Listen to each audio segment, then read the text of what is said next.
So good morning all. We'll go ahead and get started. We'll look at prepping for Lab 8, talk about database security and then database utilities, and not to forget the final, which is next week. We'll talk about that as well. So let's go ahead and get started. So on the note of assignment 8, this thing is built on top of Lab 7, and what you have to do is write some DML statements to set up a department in the database you have created using SQL. Once you are done with that, you have to create you have to create a course within that department. So that's an insert in the course table. And then you have to create 2 sections within the course. That's an insert in the sections table. Section should have a location assigned.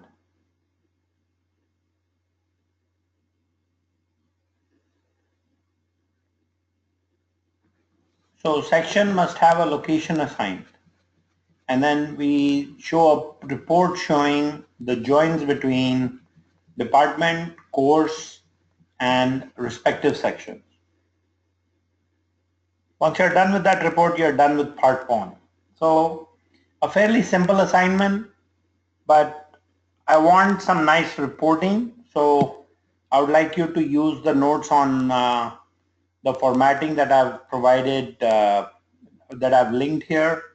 So you can do well with that. You can do well with that assignment. Then you register a student in a section and process their payment. So your code should figure out.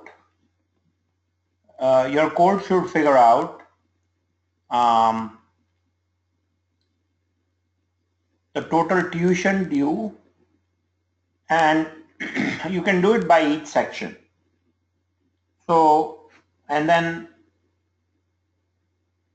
deal with the payment and then process the payment. So, and then you show a report showing, you create a report showing the student information, including their payment information. So then, because we have talked about indexes and partitioning and so on, after you have gone through the insert statements, I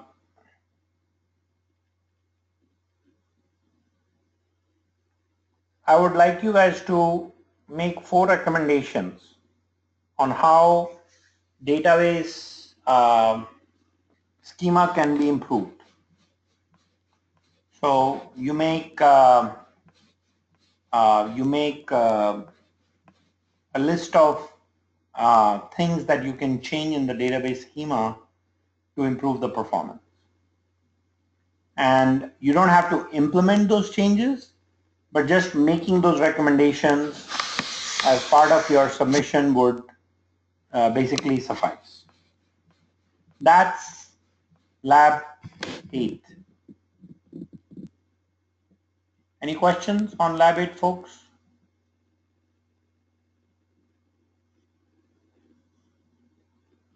Assignment 8, excuse me.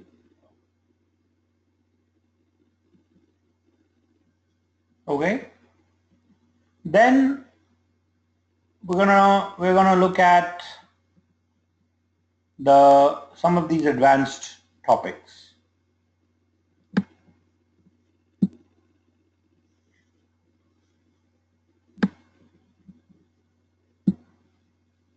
So first is defining database security. So database security is fairly sophisticated, and to learn to implement, you can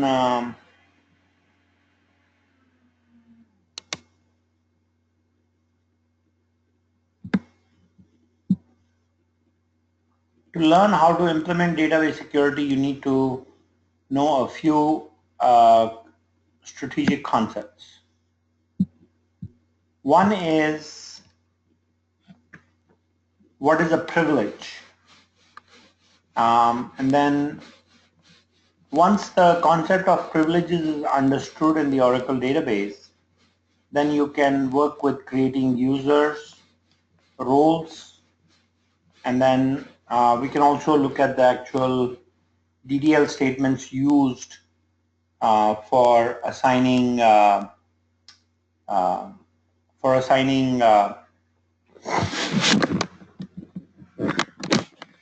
privileges to users.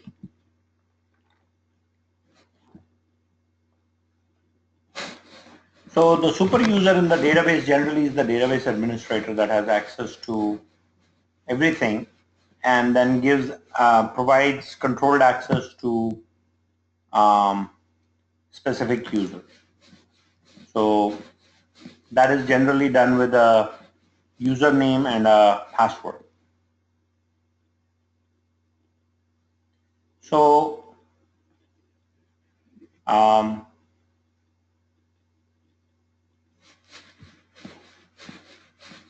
we have a database of usernames and passwords, and also associated privileges. And then user can access the parts of the database they're authorized to access. Then we have database security. Two types of privileges, system and data. System has to do with gaining access to the database parts, like the things that control access to the data. And then there are object privileges that allow you to change or manipulate database objects. And then schema is the collection of objects that are created by a user, like tables and constraints and so on. So system privileges are things like starting a database, shutting down a database, etc. So those privileges are generally not given to all users except the database administrator, because you don't want anybody to just shut down the database.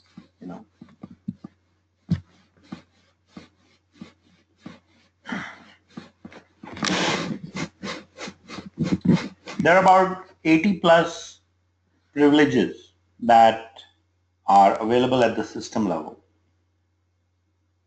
So 80 plus privileges that are available at the system level.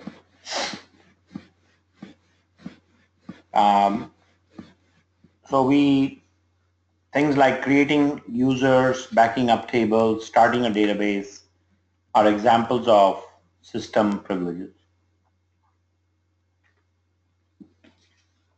So to learn how a user is created, we basically have the create user command. So we say create user identified by, and we are done.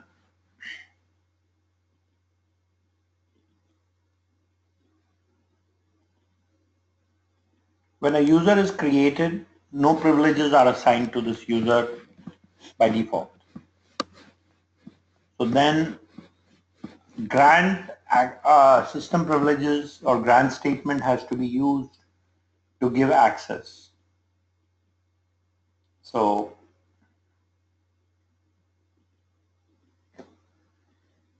we say grant privilege name to user, and that's it.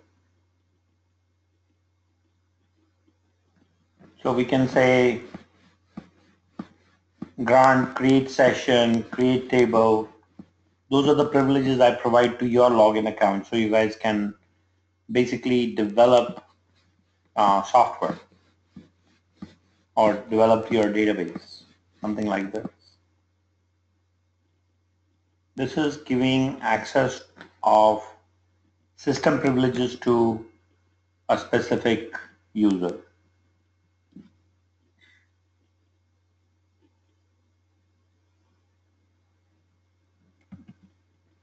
Now you can quickly look at the left side of this picture and determine that if we have 80 privileges and 200 users and we're trying to give access to one privilege to one user, right?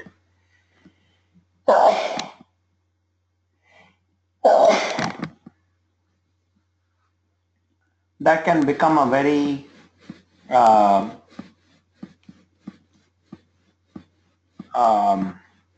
hard problem in terms of using the grant statement. So we have a concept of a role.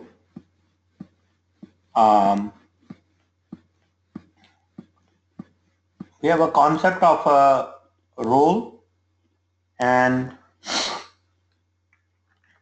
that role, what we do is we grant privileges to the role, and a role is granted to a user. That simply improves the manageability of the entire system.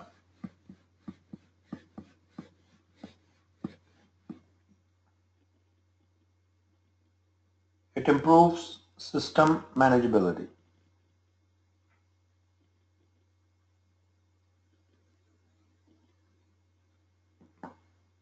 And that's kind of how it works. You create a role, you grant access, you grant privileges to a role, and then take the role and grant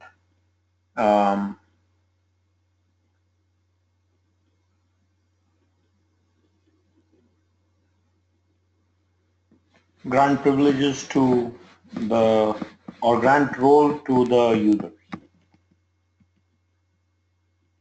This is how you change your password. And I'm sure you guys are quite familiar with the password change DDL because you probably ended up using it yourself a few times. So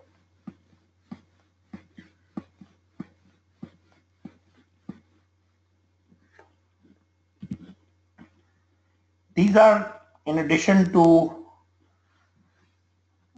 the system privileges, we have object privileges. So depending on the statement and the objects, there are certain privileges that can be set for the user.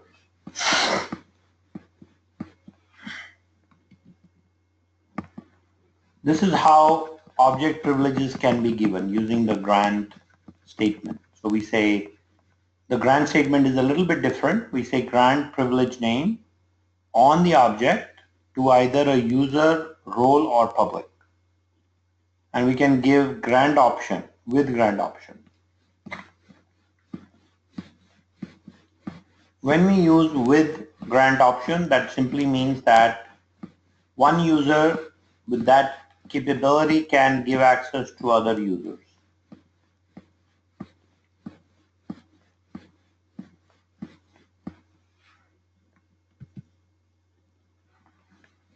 So like saying grant select on EMP table to SueEnrich, that is giving access to specific users. Or grant update on specific columns in a table to Scott and manager. So,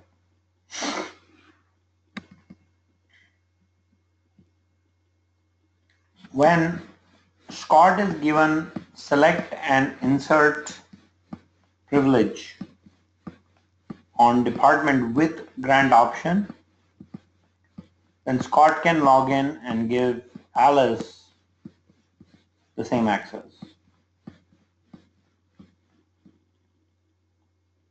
So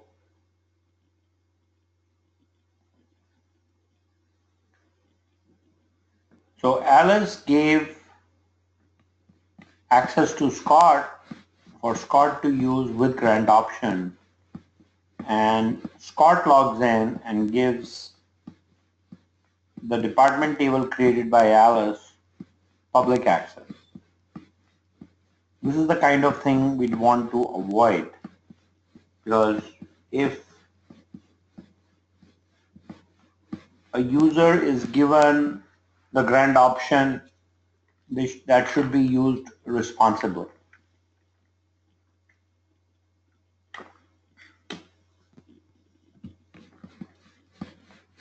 If, as a database administrator, you want to go in and find out which user has access to what privileges, these data dictionaries can be queried for finding that information.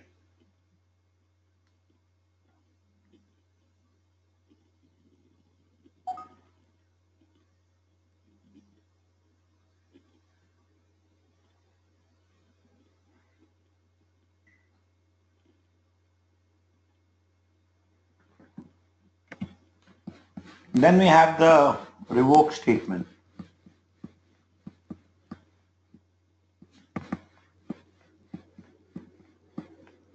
The revoke statement can be used to get rid of privileges that have been assigned to users.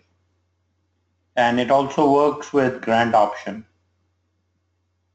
So when used with grant option, the privileges given to others are also revoked automatically. In fact, the revoke statement works like this. We say revoke privileges or all on an object from list of users. And when we say cascade constraints, we in fact remove privileges that have been given access indirectly. I'll explain that with an example.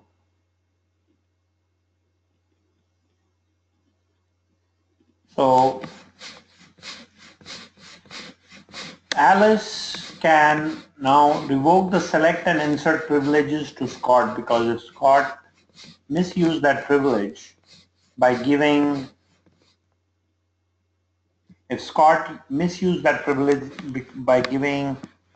access to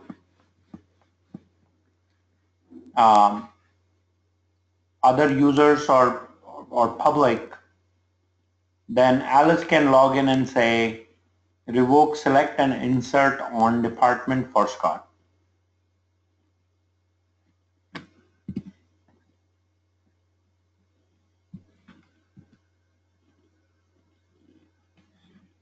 And that way, if she does that with cascade constraints, if Scott had given access to other users with grant option, then their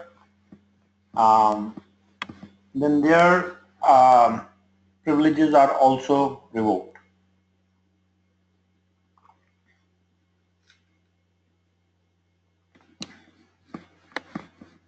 So that's how this works. So this is database security in total. So the next thing we're going to look at is database utility. Any questions so far, folks, on database security? Everyone can hear me okay, right? Just to make sure.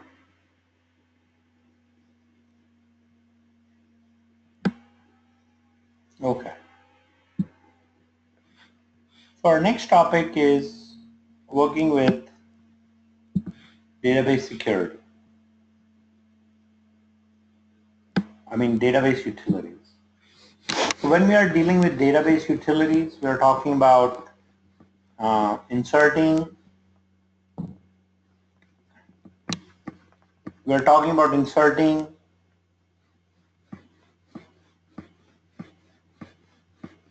and exporting data out of the database.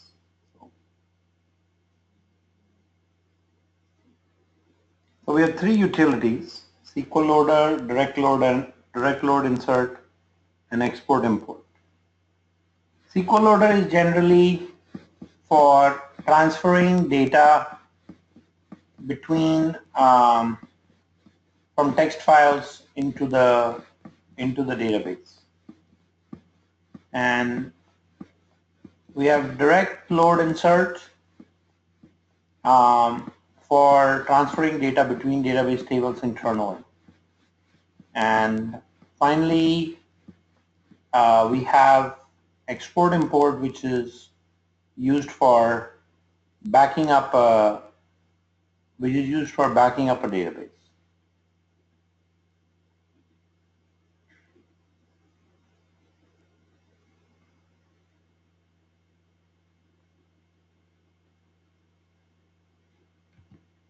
So SQL Loader takes data from files and puts it into the Oracle database. So it can accept a variety of formats. We can also do selective uploads depending on the data value. So we take a control file as the input, and then that basically the control file describes the format of the data that is being imported, along with any other parameters that may be needed. And then once the import is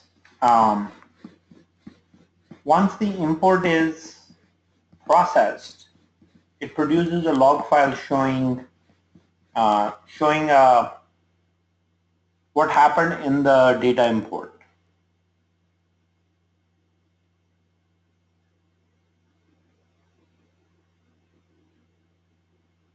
And this information can help us work with SQL Loader without having to observe its progress on an ongoing basis.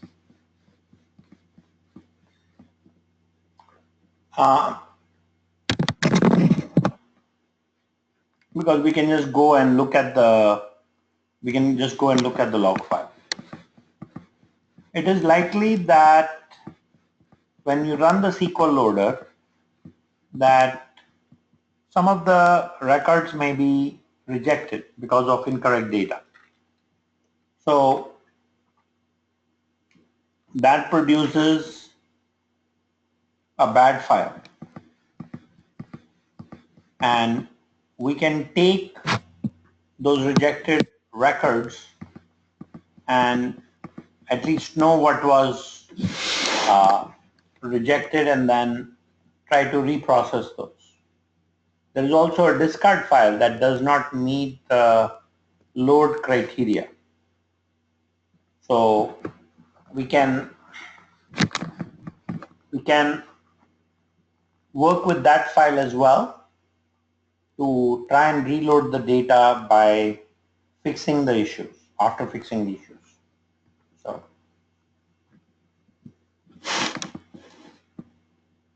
So we can load data using multiple input files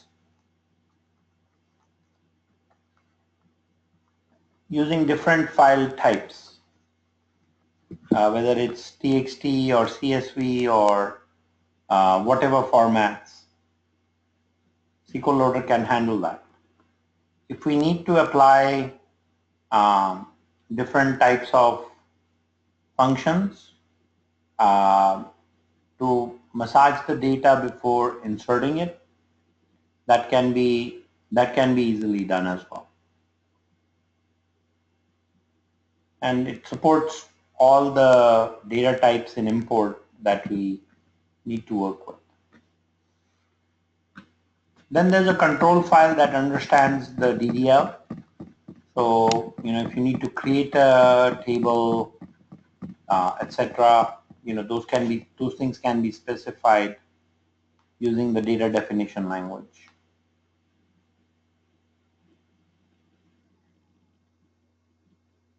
So these are all the things that will go in the control file.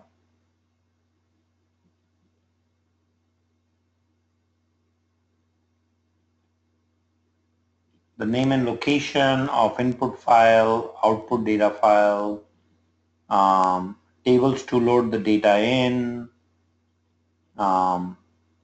associating the database columns to the columns in the text file, and then providing a selection criteria. So say if I wanted to load data for all records greater than employee ID 500, I can specify that as a selection criteria for the data load. And then I can also specify the name and location of the bad and discard file. If database encounters an error, then when loading data, then those records are written in the bad file. Generally, when we get a database error, that does not mean wrong format. That just means that something happened in the database, and we can simply try to reload the data records that are in the bad file. Discard file will hold records that do not meet the specified selection criteria. So we have to generally fix those to then reload the data. We generally have to fix those records to reload the data in those files.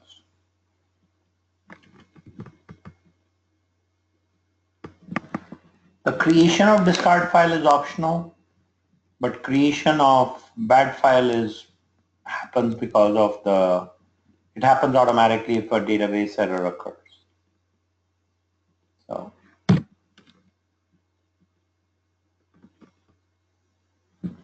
and log file, of course, keeps track of everything in the session, all the command line parameters and what transpires in the session.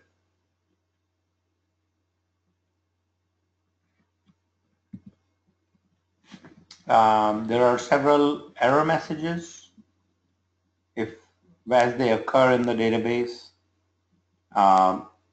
Those are also shown in the log file. And if a record has been discarded, that will also be shown in the database.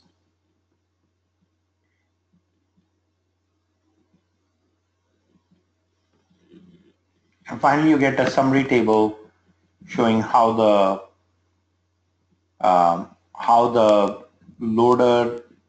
SQL Loader performed with the statistics, like total records read, rejected, discarded, etc.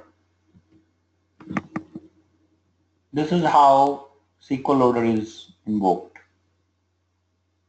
We can specify a bunch of keyword value pairs, and or we can just use SQL LDR and provide a provide a control file and with all the parameters.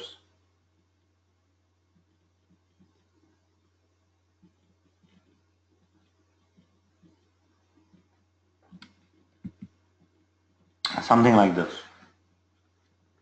These are all the possible parameters and their respective values.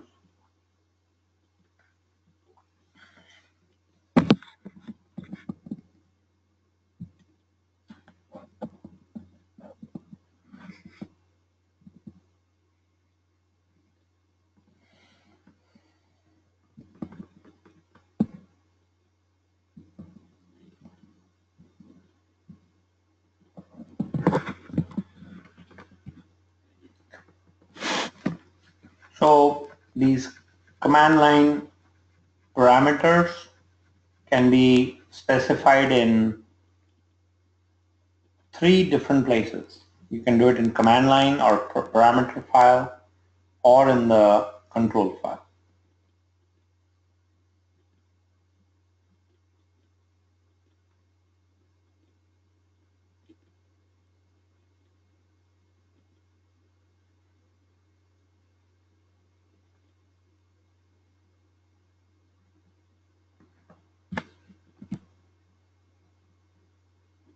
There are certain rules that have to be followed, of course. You probably will not be able to practice with SQL Loader using the database we have because of the shared environment. I don't think we provide that privilege to you as end users, but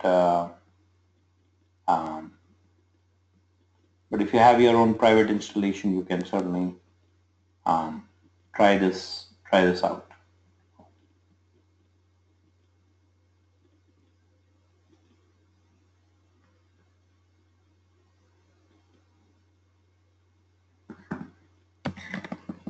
Then we have direct load insert.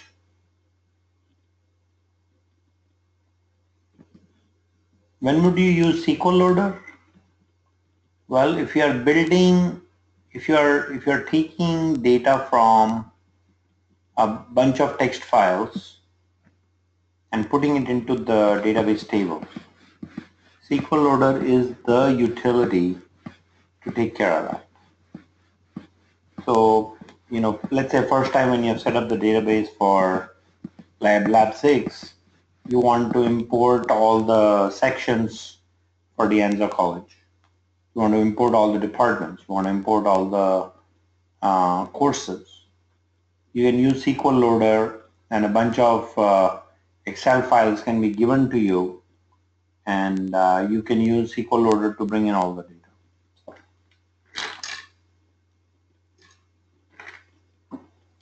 So the usage of SQL Loader is a very important, it serves a very important function.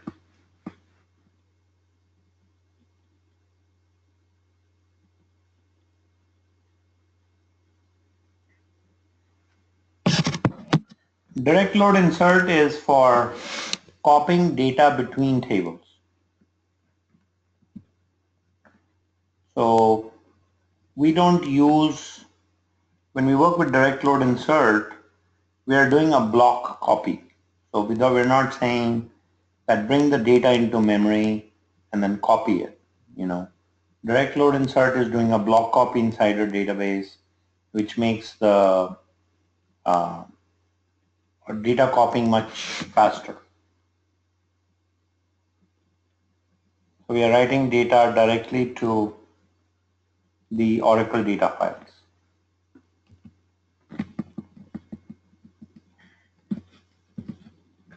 So this can be done in serial or parallel with partitioned or non-partitioned tables with or without logging. When you turn off logging, then no log files are written, so that's faster. When you work with partition tables, it's much faster because one partition copy can be made into another partition copy, and especially if it's done in parallel. Then you can leverage the You can leverage multiple CPUs for the purpose. So,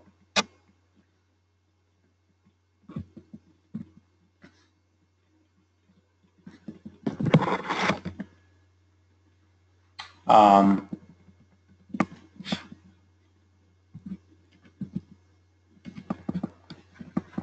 so because it's an insert statement, it generally requires a commit, or we can also do what is called a rollback if required. Rollback, so if the data is, data copy has to be undone. In partition or non-partition tables, when the direct load insert is done, data is copied into an area of the table which is not visible to all users. That area is called the current high watermark, which means it's not visible to all users. And when the commit is done, then when the commit is done, then the high watermark is updated, making the data visible to all users.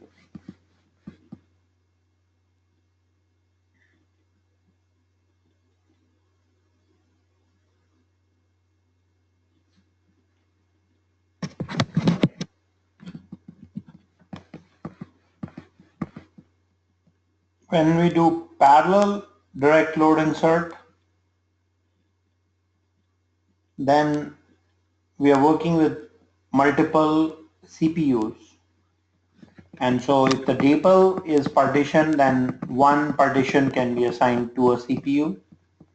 If that's not the case, then the entire job can be split between multiple CPUs.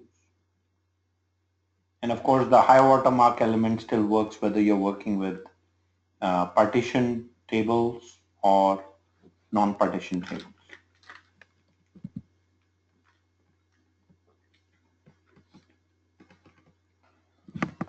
In case of a non-partition table, the work is going to be split between, so like let's say we have 5,000 rows in a non-partition table. We'll probably split that between 5 worker threads, 1 to 1,000 for the first, 1,001 to 2,000 for second, and so on.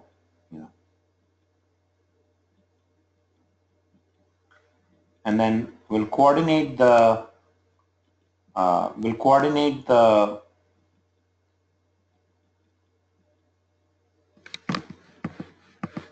function of all 5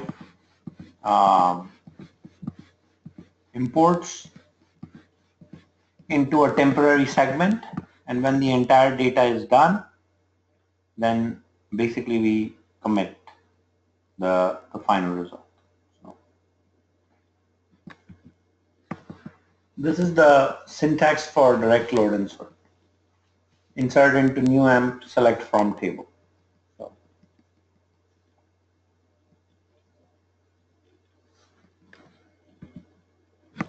and the append hint can be used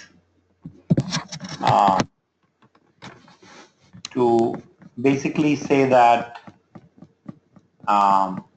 for doing the serial insert, direct load insert, otherwise it happens in parallel automatically.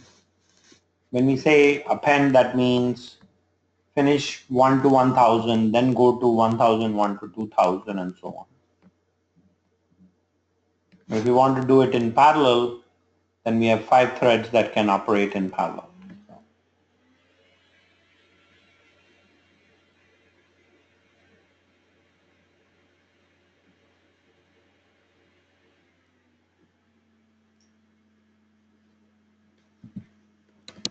Something like that for serial, and something like this for parallel.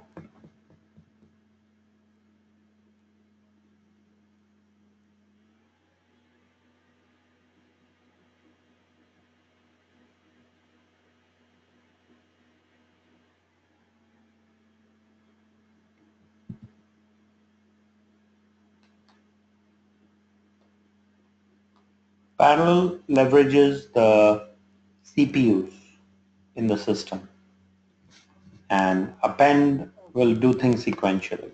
So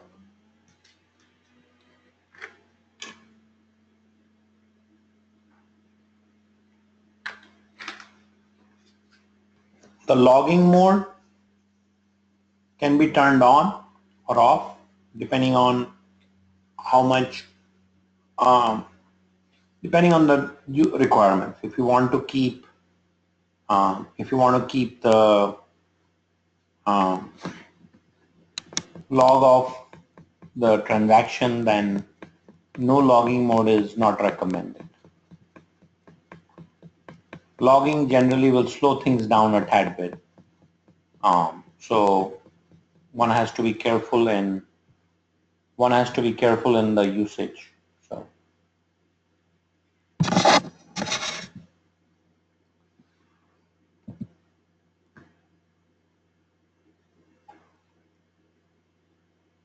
So when logging is enabled, if a transaction fails, you can carry on forward where you left off, and it's useful for media recovery. If logging is not turned on, it has to be restarted from the very beginning, because there is no way to recover the transaction.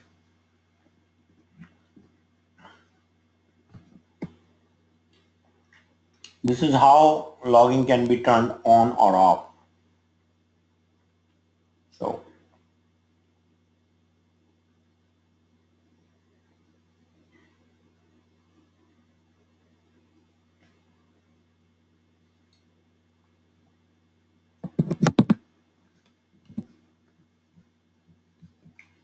the other aspect we have to be careful with is index maintenance.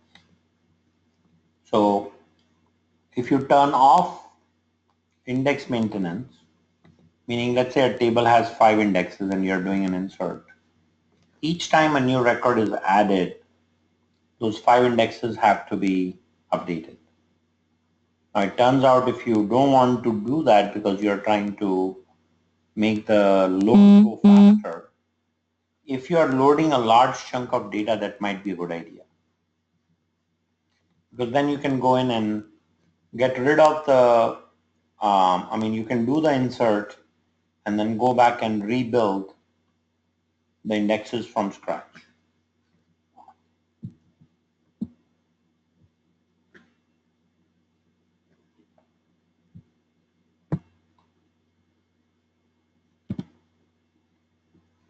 When we do direct load inserts, an exclusive log is obtained on a table or the partitions where the direct load insert is happening. So in that case, when an exclusive lock is obtained, users will only see data when the entire insert is done. And concurrent operations are essentially avoided, if you will. And if you have turned off index maintenance above and beyond this, then indexes will need to be rebuilt before giving access to the users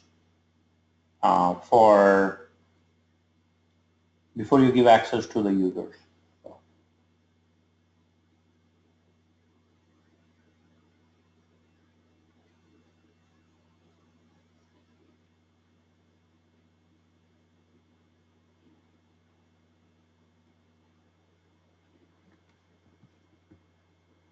Here are some restrictions on direct load insert. Direct load insert does not support referential integrity, so the constraints may not be copied. So, no index maintenance is supported. No index maintenance for direct load insert tables on non-partition tables. And it also cannot be used with large objects.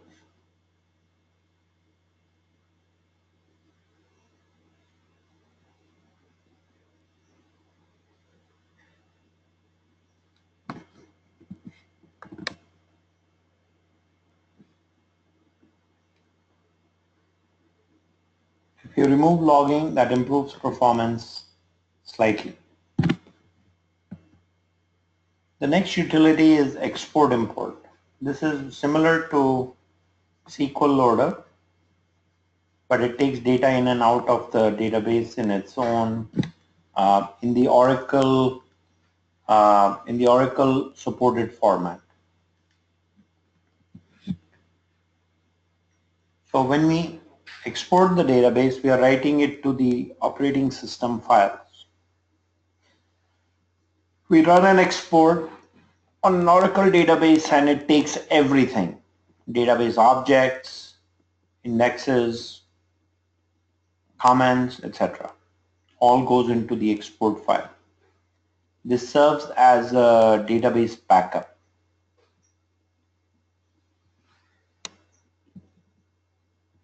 So export is used to transfer data between databases in Oracle, or also for backup.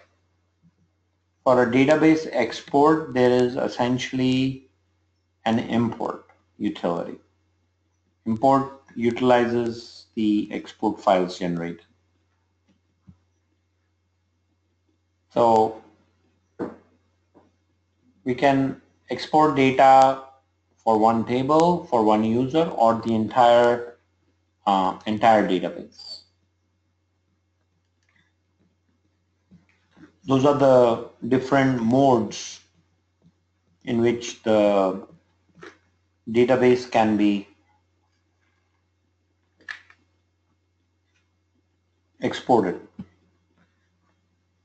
So we should have create session and export full database roles enabled for the database export to work. So there is a parameter file that allows you to set the set of parameters for the export utility with some of these parameters that can be added. Buffer controls the size of memory that is used by the export. Compression, if the export file should be compressed or not, and any constraints that table constraints, those should be exported or not. Feedback is basically a progress meter that shows how many rows have been exported,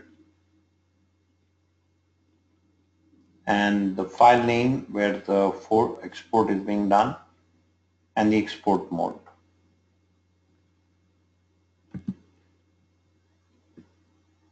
There is a log file that can be set to capture the export session. So if there are any errors, those will be recorded in the export messages. We also have cumulative or incremental export. So you can do one full export and then a daily export can be done as part of the backup strategy. So incremental export, often the export strategy works like that, where you end up exporting a full database at the start of the week and then doing incremental for each day, so as to avoid using lots of storage space, which of course today is not an issue. Import is the inverse of export. It takes all this information to restore data into the database. So table definitions, data indexes, constraints, and triggers. That's the order in which the import is factored in. So we have got import that can be done for one table, user, or the entire database.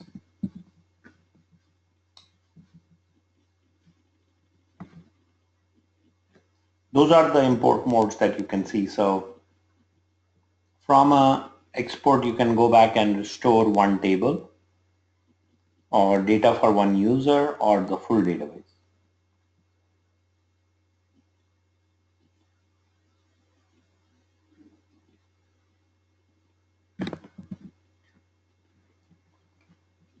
we specify the import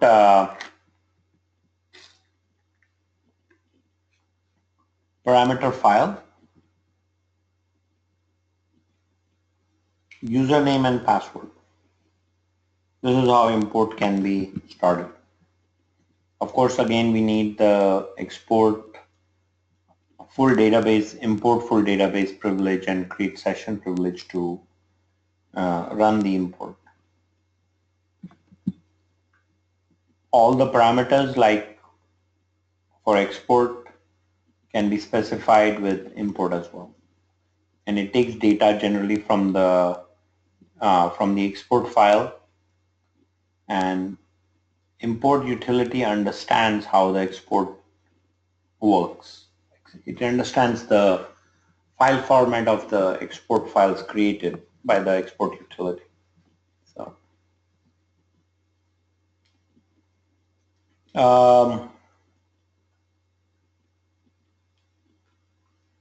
this is everything on the database utilities. So please expect conceptual questions on this topic.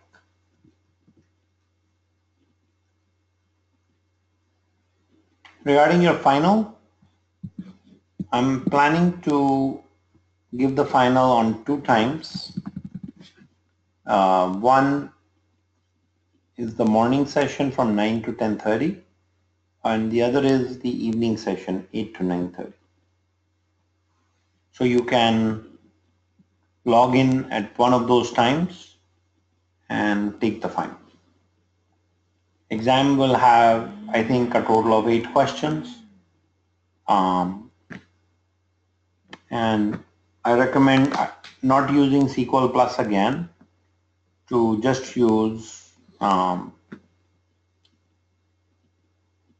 like an editor and put your answers there. So, and the questions are emailed to you. That is correct. So it's been fun having you guys in the course. If you have any questions, of course, do reach out. Otherwise, this is all I have for today. I will post this video lecture later today. And have a great rest of the day, everyone. I'll see you all next Tuesday for your final, June 27th. Take care, everyone.